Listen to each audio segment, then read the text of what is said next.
Oh, Lord. Well, good evening, everyone, and welcome to the Brian Crombie Radio while we're on Sagan and 60. So a young lady by the name of Michelle Rosetta, I want to introduce you tonight, has come all the way from Thunder Bay down to Toronto to meet with me because undoubtedly she's got some other reasons to come here as well. But she wanted to meet with me to be on the show to bring to the awareness of all the people in Southern Ontario some Northern Ontario issues. And she really feels that Northern Ontario gets short shift in the media and the politics of Southern Ontario. And there is a Hydro One power line that she thinks is going to destroy her community, going to destroy the water table, and have real impacts on the local community, on Indigenous and non-Indigenous relations. And frankly, she's actually saying that these are some of the same issues that lead to people that want to separate, whether it be Alberta or Saskatchewan, and wonders about Northwestern Ontario and their attitudes toward remaining part of Ontario when as she says, they don't get heard as well as they should. I think that's a fair summary. Michelle, how are you? Well, that was a great intro, Brian. So tell me, why is it that you are so passionate about this issue, and what is exactly the issue that you are against? And talk that way. Okay. I think, though, I do want, so this is a little part of my gift to you from Northwestern Ontario and Kaministiquia, so my hottie bomb. So made in Ontario in Cam. That's because I know you want to take care of your visage, but this really runs into the story because I was in Toronto, as you know. I've been here for, I was in Toronto for well over 10 years. I raised my kids here, and Toronto community in terms of business was very good to me. I was able to, as a single mom, sorry, I got to talk to everyone there. I was able to, as a single mom, raise my kids, and in a way that was I could be there when I need to be there for them, and I did it on with my own little business, right? But then oh my gosh, we didn't see you again because I got a CSF fluid leak. So what that is literally my brain fell out of my head. No, it's true. This is good content. My brain stopped floating. So I got a tear between my shoulder blades, which is your dural layer, and your CSF fluid leaks out. So it was like an old Harley Davidson. Oh God. Yeah. So when everything was happening in 2020, I took everyone out. We went to Sauble Beach, and that's where I healed for about a year. And I did heal, and it was it was a long process. But at that point in time, we know how hard you have to hustle. You have to hustle here. Right. And after I'd taken a time out, I was thinking, do I want to have to hustle that hard just to keep a roof and food and all those types of things? And I was really trying to make good choices in terms of family and kids. And I thought, why don't I go back up to Kaministiquia? Because which is where? So that is about 25 minutes, 30 minutes outside Thunder Bay, Ontario. Okay. And it's a beautiful valley. And this valley is really made up of a lot of old homesteads. So the property that is in our family, and obviously it's grandfathered down, so it's bought and paid for, is my grandmother's property. And it's also a place where it's unorganized township. So that's unincorporated rural. So that also means I can build my own little tiny house down at the pond. And this whole idea was going into a new business plan. Right. Because while I was laying in bed and I guess healing, recuperating, I finished my clinical herbalism. So the product line I've been doing in Toronto for the last year it's topical, and you have to feed. This is your largest organ. You got to feed it well. You don't put all kinds of, synthetics, because literally it does go in. And even if a lobbyist says it's 1%, which it's much more than that, but 1% on a daily level adds up. It adds up. And then we're like, where'd this problem come from? So you launched this business in a small area, rural area north of Thunder Bay. So I originally launched there, moved to Toronto, built it here, raised the kids, and then I wanted to return back to Kaministiquia. Right. And I thought the social media would be great. I'd move from pinup to like boho with like my long skirts in the field and putting my goldenrod, harvesting the herbs that are naturally occurring in Northwestern Ontario for this new shift in my product line, right? And I thought, this is a fabulous business plan. So as I was in the midst, we did the move. I was working on that project, and I was thinking I will look for funding to bring in a manufacturing. I can manufacture on this property, bring an apprentice, and that was my business plan. Then comes along Hydro One Networking with expropriation papers. And that was January. So it was January 16, 2023. And I just want everyone to know this project, apparently, unbeknownst to us, because we were not included in the 2019 workshops. And then, as everybody knows, there was 3 years that developers weren't meeting with people because of the global situation. And then we were also, we found out, left out of the terms of reference. This is a massive, will be $1 billion revenue project. And they for Hydro One and 50-50 equity with 9 First Nation groups. Okay. And it's a high voltage power line. Yes. That goes through your property. It goes through the property. So and you weren't made aware of it. We were not made aware of it. They did say, oh, we did this workshop or that workshop. We weren't involved even in the terms of reference. That's a really big gap. Mm-hmm. They don't want to talk about it. They won't acknowledge it. That is a massive project development error. And I would suggest a huge liability to the project. So we weren't made aware, and everyone else was. And then comes along January 16, 2023, and we find out they're going through our land. And expropriated it. So that's what came up on. So we got a really nasty letter. January 16, 2023, my mom walked into Oliver Rec Center. Just so you know, that is about 45 minutes away from our community. They never once held a proper, they're supposed to, as per due diligence, do open houses, right? To involve the community. Not until I got very loud did anything happen in our community, which is not respectful to it.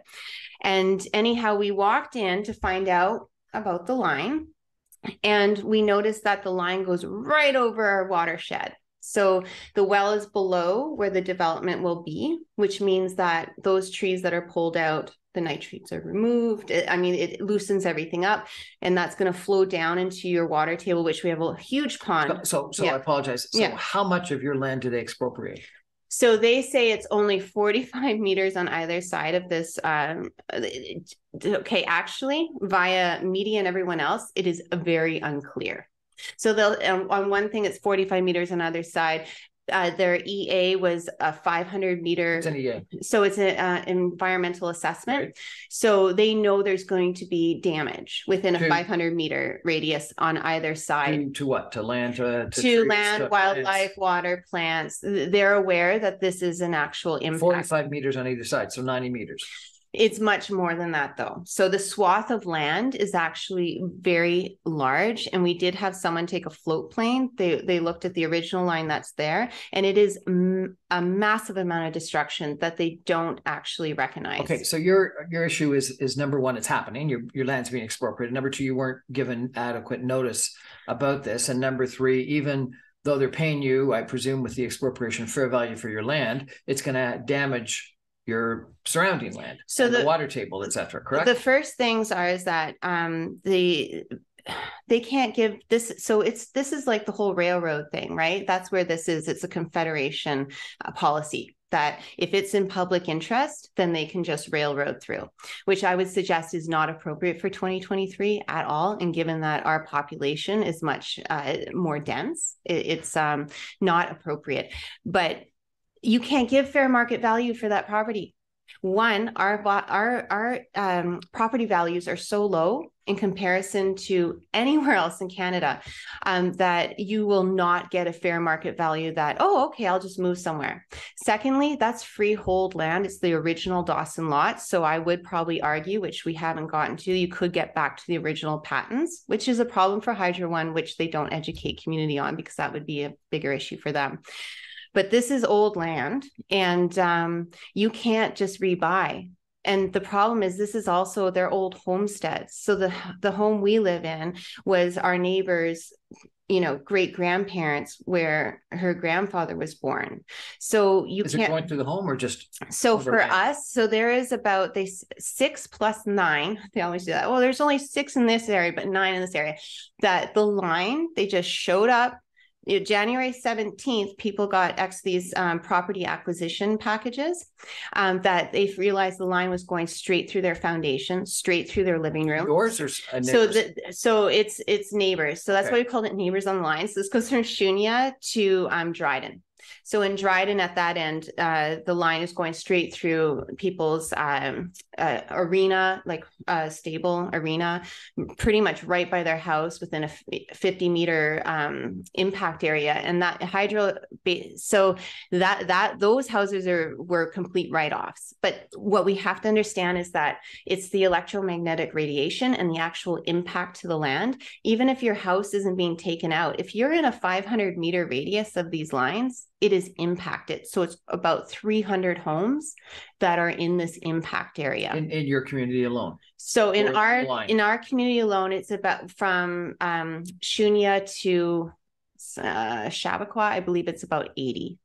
Okay. So it's about 80 homes. And so the population is about 1,000 people that will be impacted. And you said you weren't made aware of this in 2019. What about your neighbors? No. So what happened was we got this paper. I felt devastated for my parents because obviously this is their retirement. And my dad has worked hard his whole life. They're taxpayers. They've been paying taxes.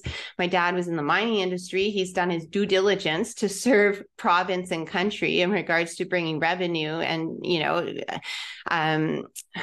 helping them with their bottom line. And then now that they're in their 70s and ready to retire, Hydro One and the provincial government shows up with expropriation papers saying, oh, you know what?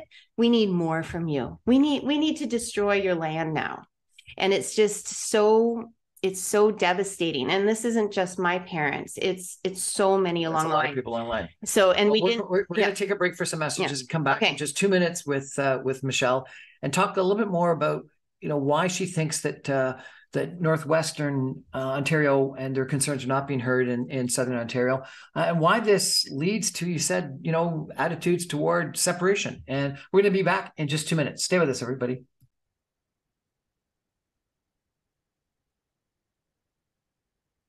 Welcome back, everyone, to the Brian Crombie Radio Hour on Saga 960. We're chatting tonight with Michelle Rosetta. She is a resident of a community of a rural area north of Thunder Bay. They have recently, just 2 months ago, 3 months ago, they've been told by Hydro One that their land is going to be expropriated, or some of their land is going to be expropriated for a high voltage wire that's going to come through. They didn't know about it, even though there were meetings and plans since 2019. I guess some of the communication was less than satisfactory during COVID-19, and they're upset about this. Michelle, let's come back to some of the issues, but let me ask you, if I could, you came in very upset. You said that Southern Ontario is not listening to you, and this is leading toward attitudes comparable to Alberta and Saskatchewan, that people want to separate from Canada. They're frustrated with Canada. Why do you think that your emotions are running so high? Well, I feel that a lot of policies are made in, sometimes rightfully so. There's a huge population in Toronto, right, in Southern Ontario. But I think that we need to be cognizant that a lot of Canada is actually made up of these small communities. And often what happens is these developments or policies are made down here and they are slammed down on these smaller communities. And I'm hearing from more people that this type of expropriation, it's bullying. Is it in the end? It's bullying. We feel bullied. We really feel bullied. We feel unheard. And it seems one of the reasons is because these high voltage power lines, there is actually a bylaw. It was ratified in 2008 in the Toronto area that you're not allowed to actually do what they're trying to do up north. So here you wouldn't be allowed to put these parallel high voltage wire without doing massive human health impact studies. And you have to contact the chief medical officer and you have to contact all the schools. And this is because you think that the wires give off electronic magnetic resonance. Well, it's not what I think even. That's globally understood now, but this was even it was a immediate action by council. And it's all actually on our Neighbors on the Line website. So it's notlinfo.ca. So that piece with all the resources as to why they had felt that should kids even be playing under wires, right? This was all put into a discussion because they are recognizing that there is electromagnetic radiation. And then in the end, it was decided that, well, you know, people being able to walk and play maybe outweighs the actual risk, the acknowledged risk. Yeah.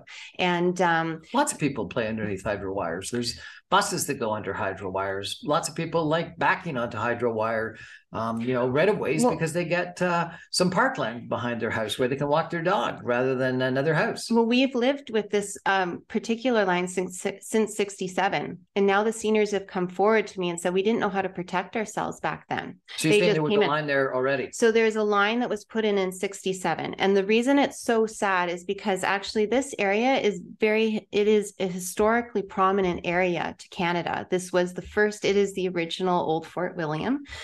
It's where all the original trading happened. But that trading happened there because this area has been used since the Ice Age. It has always been an area of commerce and respect and exchange. By Indigenous people. By a lot of people. I mean, at that time, there has been commerce going on since the Vikings, right? Like this has been a meeting place because there's the rivers all meet there. Right. So, and it's also the head of the watershed. So doing this type of development at the head of the watershed is very sad because it can contaminate all the veins run from it. The other thing is that it is a biodiversity cradle. So if they just move this line a little bit up more in the boreal forest, they actually would go around all of these protected habitats.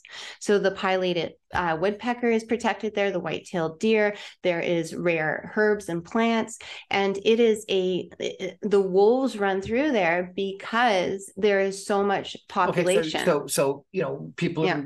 I presume Hydro One governments are building major transmission towers because electricity is under demand. Assuming you believe in climate change, and so electrical power is a positive, and distributing it to people that need it is a positive. So you're not disagreeing with that. You're just disagreeing with the placement of the wires. So you know what? The project is an interesting project because it is a 50-50 equity project with 9 First Nation groups. We're not arguing that is a progressive move. We are arguing, though, that not putting us into the terms of reference, showing up a few months prior and saying that, oh, guess what? We're going to be expropriating your land if you don't leave or you aren't in agreement with us. And basically making the same mistake they did in 67 when they could go around. They can go around. But this type of behavior of treating communities like this in Canada is so commonplace. And it is no longer acceptable. And the problem is the population is so much more dense than 67. On one of the right-of-ways, like one of the, it's Salmi Road, there was 3 houses. There's like over 40 now. Yeah. And they think they're going to, so where we got to in the end is Hydro One Networking came to the table. We proposed another line. We have a lot of intelligent people in our community in terms of M&R, working with, my dad's worked for Hydro. What's M&R? So Ministry of Natural Resources. Sorry. Okay. So yeah. So we have a lot of expertise in our community. They built an alternate route. And this was one of the, How much more, how much longer, how much more? Well, they did. Alternate route cost. So we went through that process of weighting it. The problem is they didn't use weighted variables. So the criteria with the workshops that we weren't involved in, which I would suggest makes the criteria voided because they didn't talk to any of the impacted communities. They didn't use a weighted criteria. What they did was, if you used a weighted criteria, our lines are actually very similar without having to destroy so many people's lives. But what they did was, if our route scored a 38 and theirs was a 42, what they did was they gave us a 0 and themselves 100. So there was So I don't understand your point about a weighted criteria. Can you explain So that? when we're talking about the difference in the cost of a line or where it was going in vegetation and Indigenous values and these different aspects. So if you weight it, so that means, say our criteria, or our line scored a 32 in terms of the criteria, adding them up, and theirs would have gotten a 42. Basically, what they did was they just, when they put values on it to compare the two lines, they gave themselves 100% that they won that category, and they gave us a 0 instead of looking at it in terms of a weighted criteria where you're actually seeing the percentage. And to clarify, they is Hydro One. Hydro One. Okay. And so what you're saying is they're biasing their own analysis. Oh, absolutely. Because their criteria doesn't take in a population over 1,000, and they're simply dismissing. They're dismissing. So what's their argument? That this is the faster, quicker, that this is shorter, cheaper, that this is, well, with their criteria, they said this is the only one that actually takes in indigenous values. This is the only one that, you know, vegetation and all these different things is actually in the 100% range of their criteria.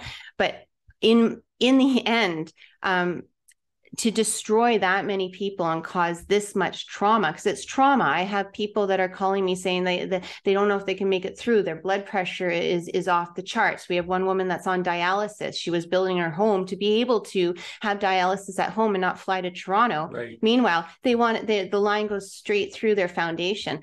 The one thing I wanted to say though was, it's not that we're saying, oh, power is bad, but the way that they're going about it is poor caliber. It's showing a lot of liabilities for the project. And in the end, they keep citing electric cars. Just so everybody's aware, electric cars, electric motors do not work in 40 below. And I know for sure because I went up north with an engine that's an electric, and what happened my first winter is stopped working. So this whole electric, this is where the priorities between Northern Ontario and Southern Ontario are not being met. Yeah, it is interesting. I don't think they don't work, but there was an interesting statistic that I definitely saw that a lot of the electric cars in the UK were failing very quickly. They go on fire.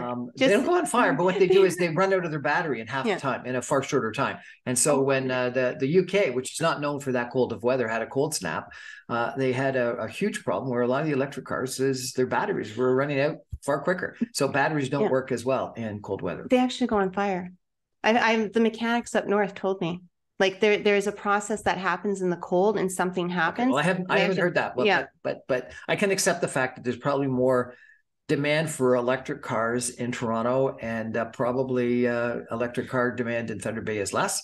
And I do think that there is an issue in regards to cold weather. There's no question. So I would have thought, and you know, I don't know the area well. I've traveled through Thunder Bay a few times, but there's a lot of forest. There's a lot of vacant land. I would have thought one would have been able to find a path that didn't go through people's homes. What is causing this? Is the source of the power or the destination of the power right in Fort William or in Thunder Bay or in your close proximity, or is it just coming from a power plant and skirting the whole area? So this is what I'm also want to say is that they have not even given us a clear reason for the project.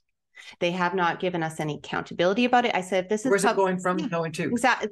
This is the point. It is all very unclear. And one of our residents was told it was mining. Another one was told is power up north. And that it was put out in the paper the other week, which was brilliant, that this power line will be producing 2 times the amount of power that it actually takes to run Thunder Bay. And they keep citing public. But power, like, where's the power coming from? You say it's been generating twice the power. From where? Because so this is is there a nuclear plant up there? There's not a nuclear plant in some way. Very interesting you would say this, because we don't know, and I don't want to speak out of turn, but there is a nuclear waste deposit plant that is supposed to be going up there. And this again is the priorities that I want. I don't know what the answer is, but it's almost like, why is Northwestern Ontario even a part of Southern Ontario anymore? Because what's happening is we're going to end up being the dumping spot for Southern Ontario waste, and they want to truck this waste up from this nuclear waste from here to Northern Ontario. Do you know how many trucks went off our highway this year? No, about 12 went right off. And that this is insane that they want to truck nuclear waste. A truck ended up in someone's yard. Like just went right off the road into someone's yard in town. Okay, a different issue. But that's a different issue. Good issue, but a different issue. So your contention is that, number one, you don't know what the power line is there for. You haven't been educated. Said mining, and then they said power for up north. The thing with the mining is the power's coming from the south, going to the north. Yes. Oh no! It's, you know what? This is all. It's. They want to do a huge east-west corridor, and we've looked at the investor proposals and the different documentation. It appears they want to do 1, 2, 3, 4, 5. Like it's. And even in First Nation tradition, you look at 7 generations. We don't want 4 or 5. It's power lines. It's going to destroy the entire valley and gut Canada like a fish. And this totally goes along with Canada like a fish. I don't understand. How does it gut Canada like a fish? It creates a biodiversity. It creates a radioactive field. Okay, so maybe I'm just thinking about it, more maybe in terms of a tactile way, right? Okay. But it creates a radioactive desert. So this is something that's worth talking about for a minute. I've heard the statistic that something like 15 to 20% of the electrical power in a transmission wire is lost during a long distance transmission, from Bruce Power down to Toronto, for an example. And Bruce Power to Toronto was nothing compared to Thunder Bay to Toronto. And so if you think about that statistic, that transmission, the power is lost, it's got to go somewhere. It's got to do something. And I guess that's what you're talking about in regards to electronic, what do you call it? Electronic EMR, radiation. And I just think we should be talking about it. Coming from power lines is electric magnetic radiation. Yes. What does that do to us? Lou Gehrig's disease, blood cancer, brain cancer. In children, leukemia goes up 3 times just with one line. So when you put the second line in there. And this is scientifically proven. This is, yes. And you've got statements and reports and articles and peer-reviewed stuff. And of course, but you know what we're up against when lobbyists get involved, but it is there. And I would suggest it is believed because you have a ratified bylaw in Toronto stating you cannot upgrade a power line. You cannot put a second one in without this massive amount of human impact study. So are you saying these studies aren't being done for not for us, not in Northern Ontario? So the Hydro One is ramming this through without doing appropriate health studies that they would have done in Southern Ontario. Yes. And they'll say, oh, well, seriously? That's what's happening. We have a wonderful, like I said, that ntolinfo.ca site. We've put everything on there. People can do their own research, but basically they didn't put us in the terms of reference. That's fact. We're not in the terms of reference. They didn't reach out to our local services board. They're supposed to. That's legal. They included, you said 8 different Indigenous bands. They included everyone. They even included the Mining Association for Ontario. They never even included the Northern Mining Association. They just seem to leave them off.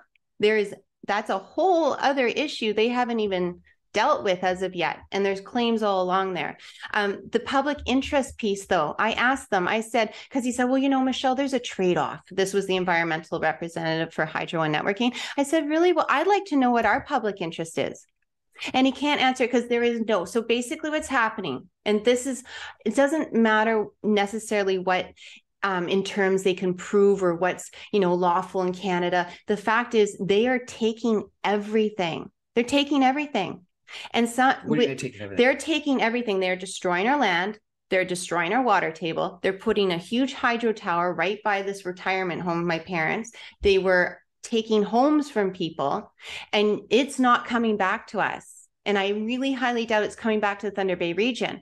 And even if it's for mining claims, and if you know anything about mining, it can be 20 years before the claim goes, it can be 30 years off. So you're going to destroy everyone's life now. In terms of if it's for mining, public interest, that is a 30 to 40 year duration, possibly, because we know what the mining industry is. You don't know if it's going to happen, right? So you're saying that it's unjustified. You're not even, you don't even know if this is of near-term need. Yes. It could be long-term need, and you're going to be hurt, destroyed, impacted negatively. And my parents are 70 years old, and the other, So one, they're not going to get $500,000. It won't happen up there, right? But even if they did, this is their home. Right. This is my grandmother's home. They're not Florida people, and you can't just replace that land. Like people are like, oh, just go buy something else. No, it is 10%, and this is what was so good. You said this amount of land we have is 10% of all of this area. That's it. and there isn't anymore. So they couldn't find another way around it. They could, and there's all Crown land. And if the people, so if the groups, the 50-50 equity members, and I know this is volatile to say, but I'm not going to not protect my parents. I'm not going to not protect myself. Would it have been better if in addition to the Indigenous bands, they had included your community as one of the equity investors? Probably. That would have been great, because then you have public interest, and what a wonderful thing to say. And if they're not going to include us, then possibly, since they're getting the revenue, they should go into the Crown land. It's interesting that we've learned this lesson to include Indigenous peoples in a lot of these developments from an infrastructure standpoint that we're currently developing across Canada.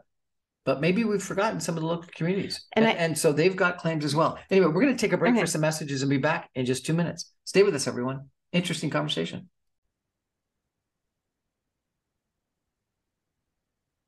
Welcome back to the Brian Crombie Radio Hour on Saga 960. We're chatting tonight with Michelle Rosetta, who is a really interesting, passionate young lady from a community north of Thunder Bay. And she has had her land announced that it's going to be expropriated by Hydro One to put in a high voltage line. And I think a lot of us are sort of mindful of these issues, that we all, none of us sort of, I think, support NIMBYism, but at the same time, we are cognizant of the fact that at times government sort of just uses its heavy hand to put in place things that we're not supportive of. And the question is, how do we fight City Hall? How do we fight back? I want to give you an example from my own personal experience, if I could, Michelle. So my grandparents had this beautiful home in North Toronto in Weston, and it was a couple acres, if you could believe it, right in Toronto. Included a whole valley. They farmed in this valley. It was a gorgeous, huge 3-story home, and it was expropriated for an interchange for a highway. And they were devastated, and there was nothing they could do. And they had this gorgeous farmland that in Toronto would have been spectacular. And one of the reasons why it was expropriated, because it was a ravine, and so they could more easily put the highway through it. It's just at the bottom of the 400. And then, as it turns out, number one, they filled in the whole valley, the whole ravine, and destroyed all the habitat and all the vegetation that was in the area. And even though they had expropriated the house and thought they were going to need the house, they actually redesigned the ramp so they didn't need the house. And so my grandparents, who loved this house, my mother was born in the house, they could have actually stayed in that house and not have it expropriated. And part of the reason why the house was not expropriated is because people got it up in arms, and these expressways that were supposed to come down. You may know that there were at one point in time 5 different expressways that were going to bisect different neighborhoods in Toronto to all come down to Toronto, like the Gardiner and the Don Valley. There was going to be Spadina, there was going to be Black Creek, and there was going to be a Scarborough expressway, and all 5 of them were going to come to downtown Toronto. And David Crombie, who's not a close relative of mine, and the Reform councillors back in the 1970s, and Bill Davis stopped the Spadina Expressway, stopped the 400 from going down, and ended up becoming Black Creek, etc. What's my point? My point is, sometimes we've got to stand up, and government actually makes mistakes. And people too often think, well, you know what, government has done all their analysis and has said that we need these hydro wires, but sometimes they make mistakes, and sometimes people can stand up. And so I congratulate you for making your argument. So tell us now, not about the topic, because the topic, is really interesting, but tell us about the process for a second, because I think that's really educational for everyone.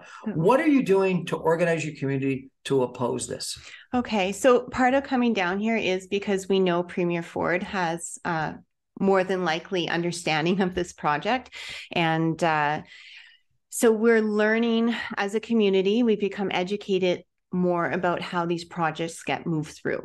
So what we did as a community, I ended up knocking on everyone's door. I drove around. I drove around the whole community. My part of the community, knocking on doors to find out if anyone knew about this, and they didn't.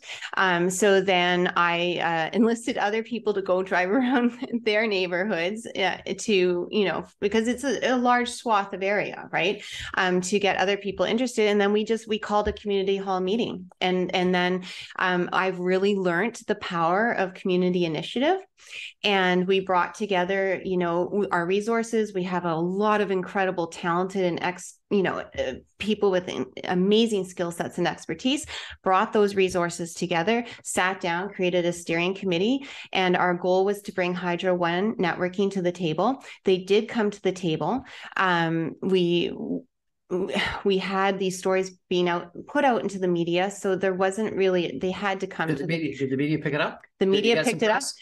Thunder Bay Media or Toronto Media? Thunder Bay Media. This is one of the reasons talking to you is that we did send this out to CBC, and you would think they would want to cover this. Not interested. And so I'm coming to every single, independent media source I know to say this is a big story. Yeah. And the reason is because I think we're tired of being bullied. We're just tired of it. It's bullying. It is bullying. And the amount of misrepresentation, the amount of twisting, coercion, and lack of education, even their real estate representatives, they called them real estate representatives. I didn't know. I thought it was a real estate representative. We found out after one of the real estate representatives showed up at this very elderly woman's house, showed up in her driveway unannounced, said, "I need to come in your home. I'm a supervisor with Hydro One." Everyone thinks, oh, Hydro One can do whatever they want, which is not true. And we learned a lot of different things about this. So after that occurrence, she said, "No, you're not coming in my home." She's actually really strong because she won a battle against Noranda and knows we actually have property rights. She's a pretty tough lady and she's amazing. Anyway, she called me and I'm like, are these even real estate? Are these certified real estate representatives? Because then I was getting... Sounds like you're the Aaron Brockovich of Thunder Bay. No, don't... I wish really we would have those type of results. I don't know what's going to happen. They were telling people you can move wells. This is the property assessment. They don't know because we found out these aren't even certified real estate agents. They know nothing. They're trying to get signatures on paper based upon misinformation, and it has been bullying. So people that are calling themselves real estate agents that's from Hydro One are appearing on senior citizens' driveways, asking to come into house, and asking them to sign documents. Yes. Based upon misrepresentation and misinformation. That's only one. You can't imagine the documented information we have at this point. So what it really comes down to is, at this particular point, again, it's misrepresentation in the media because they put out this press release. So we put our two lines together. They did this, they get 0, we get 100. It was a very kangaroo court kind of in terms of criterion on these lines. And then they put out a media release and said, we've settled with Kaministiquia. No one will be displaced. You have to understand what that means, though. No one will be displaced. One, the population is so dense along this line now. If they try to sew it through, and this is why we wanted a unified front. High voltage lines can't sew through. They got to be straight. No, they can't. They can. Actually, it's amazing what they can do with these lines. But the problem is there some of these areas like Salmi and even our area, if we say, we're going to save our farm, go put it somewhere else. It's going to take out our neighbor's house. So you can't sew through like this, because if we move it from one of the really impacted landowners, he's like, well, where is it going to go? It's going to go onto my neighbor. So that's why when we put our line together, we put a line together that wouldn't impact anyone in that sense. And they said, well, it impacts the First Nation that is almost 5 kilometers away. And that was their impact, but yet they won't talk about being 200 meters from a home and what that does to it. And you also think it impacts the water table. It does. How does it do that? Well, one of the biggest issues people don't realize. So one, through construction, development, and any type of disruption of the land is going to cause contamination. I don't want to speak upon the electromagnetic radiation because all those types of things, have huge variables. People are discussing it globally, but I'm just going to say there is possibly some risk management issues there. But they spray It's like Agent Orange. Well, it's Nexus Flow, whatever. I don't know. It's a different thing they spray, but they're defoliants. I believe that's what it is called. And this goes into your water. So when they spray these types of pesticides, and that's why my dad says even logging is not as environmentally damaging as these hydro wires. Nothing will grow back there. It is a desert. And the problem is that spray, oh, do you think they care about the wind or like what's going on that day? It goes everywhere and it is toxic. And even out where we are, this is another thing where we're just not respected. We've had people say, don't spray on our land. We have cows there. Don't spray on this side of the road. They just spray anyway. This is a spray to keep the vegetation down. To keep the vegetation down. And one of the things is they said, oh, well, First Nations said that we're not allowed to spray this line, so don't worry about it. But they are allowed to spray the line that's there right now. And based upon the Hydro One networking behavior, which has been, there's nothing else to say except underhanded at this point. It's very underhanded. We don't trust them on not spraying. What's your local city mayor or councillors doing, and what's your local MPP doing? So the councillors it would appear that we have not heard from them, and I put press releases out every single week to say we're meeting, please everyone come down.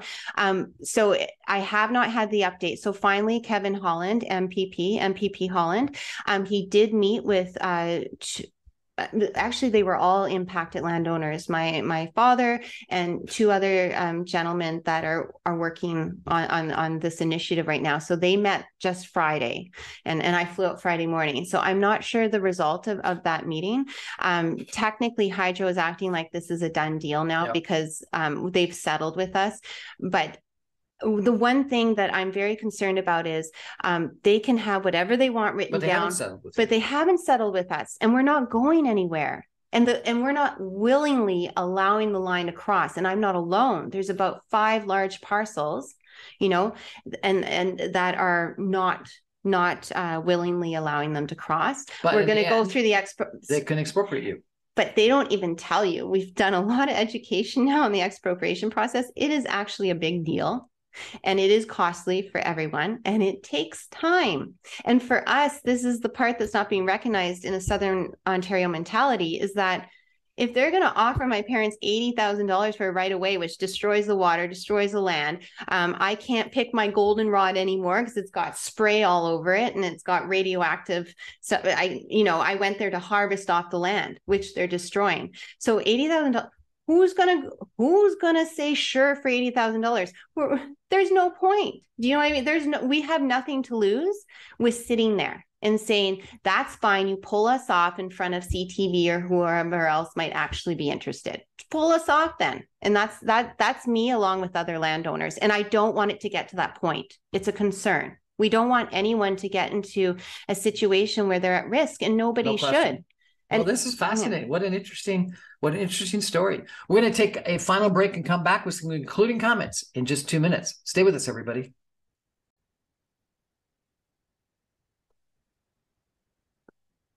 Welcome back, everyone, to the Brian Crombie Radio Hour on Saga 960. I'm sitting here with Michelle Rosetta, who is a community leader in a small town, rural area north of Thunder Bay, who is objecting to the expropriation of her property, her parents' property, neighbor's property, for a Hydro One transmission tower. And I want to, for those that are on video, share with you a map that shows that the line that they're proposing, and there's a whole bunch of dots on this line, impact numerous different homes. And the line that you proposed, while longer, not that much longer, and doesn't impact, it would appear from this analysis, many, if not any homes. No, that was one of the criteria for our line. We didn't want it to impact any homes. The other thing is those lines are all, much of that is already been logged. So it means there's already environmental assessments and it's already been logged. So that land has also been, it has multiple ways to get into the blue line. It has, like I said, it's already been developed. It's already been developed. And their argument with that is, well, there's already a line going through your home, your area. But the problem is that line went through in 67 when there was 3 homes. Well, and based on your line, it would look like it actually is more of a straight line all the way up to where this so we don't even, and this is another thing that the gentleman that we're technicians working on our line said, why wouldn't you just go straight to your destination point? We don't know why they have to do the switching station in Atikokan. All of this is very unclear, and it doesn't really make a lot of sense.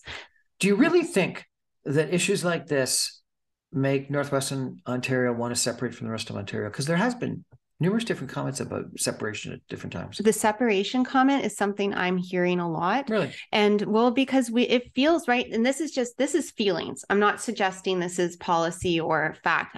It feels like we are in a situation where we give everything and get very little back. Northwestern Ontario, it feels like people come and they take what they need and it doesn't come back to the community. And now, not only that, we get other waste being brought up. So it feels like we're lost in translation. You know, a lot of people don't realize how far from Toronto Northwestern Ontario is. It's a different world. It's north of Wisconsin and Minnesota. It's not north of Toronto. It's not north of, think about it. You got New York, you got Pennsylvania, you got Ohio, you got Michigan, you got Wisconsin, and then you've got Minnesota, which is north of. So it's like 5 states. Well, that and just west like of Toronto, effectively, and just like how Hydro One looked at their criteria for this line, I feel like just because our population isn't as dense as Toronto, it shouldn't mean we have any less worth, and that's what it feels like right now. Feels like. And public interest should not be weighed. A good public interest litmus test should be going to elderly woman down the road, pulling her out of her house and saying, "How do you feel?" Go talk to media. You're going to communicate with your MPP, and you did so on Friday. Yes. You're going to, you've got this website. Yes. What else are you going to do? Well, at this point in time, because Hydro One Networking released to the media that this is a done deal and they settled with us, the next thing we're going to have to do is get educated on the expropriation process. And we do. Sounds like you need some good lawyers. We do need good lawyers. We need lawyers that specialize and that have a vested interest, not in mitigation necessarily, but in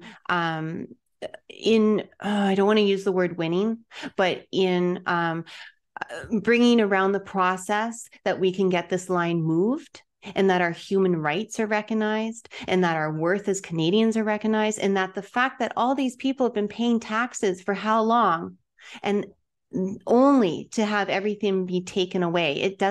It's pushing common folk up to the point where they have no other recourse but to stand and say no more. And to stand and say no more. And say it's enough. Well, Erin Brockovich, thank you so much for joining us today and sharing with us this story. Thank you. Were you ever a fan of Friends? Oh my gosh, am I supposed to be honest? Oh, yeah. No. So there's this famous scene when Ross is getting married and he's about to say, will you take? And instead of saying Emily, he says Rachel. And oh my God, you know what? I didn't watch a lot of Friends. I watched that once. Okay. I did a lot of traveling. I didn't watch a lot of TV. When I call you Erin Brockovich, it's the truth. You're fantastic. Thank you for your passion. Thank you for having me. Your desire to make a positive change for your community. I don't know enough about the facts to know whether what Hydro One is doing is right or whether what you're arguing for is right. Your line certainly looks like it makes a lot more sense than their line. But more than anything else, I just encourage you to do what you're doing and to challenge. Well, we have to. We have no other choice. And the power authority and be the Erin Brockovich that I think is in your heart. We're going to end up with a fishing hut sauna blockade with Finnish pancakes. No, I mean everyone could just come and the workers can eat Finnish pancakes, but we're not moving. I think that's what it is. That's our show for tonight. Thanks everyone for joining us. I remind you, I'm on every Monday through Friday at 6 o'clock on 960 AM. You can stream me online, even from Thunder Bay at www.saga960am.ca. Good night, everybody, and thank you.